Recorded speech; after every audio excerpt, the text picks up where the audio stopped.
it's such an irony to hear the US trying to discredit an eminent psychiatrist and emeritus, professor emeritus, who is given a detailed assessment, and a judge who was able to contrast his assessment with other doctors. And in fact, all the doctors, all the experts in this case, concluded that Julian was suffering from a depressive disorder and that he had traits of autism. It was just a discrepancy on the matter of degree. And what the US lawyers were trying to do today was to suggest that there was a complete discrepancy and mislead the court as to what the conclusions were. But the irony is that the US's witness, their star witness, has now recanted his testimony and is in prison. He's a convicted fraudster, diagnosed psychopath. Just contrast these two witnesses. The US witness, who now says that the US has misled the UK courts,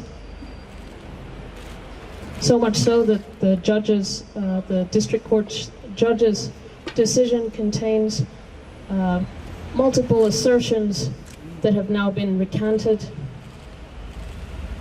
And the expert the US was trying to discredit today, who has a history and a whole career behind him concerning his integrity and his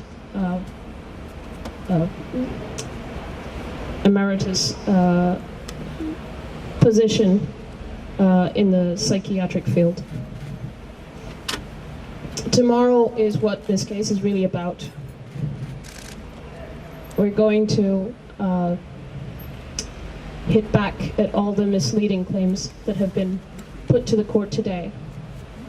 And the US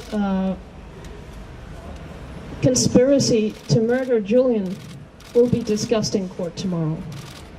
And so all this is just a distraction from what the real case is, which is the political persecution of a man who was doing his job, exposing the crimes of the country that is now trying to extradite him, and that is abusing the law in order to prolong his arbitrary imprisonment and suffering, and impose his prolong his suffering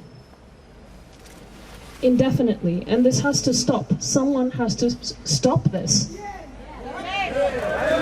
Someone has to act and show that this is unacceptable.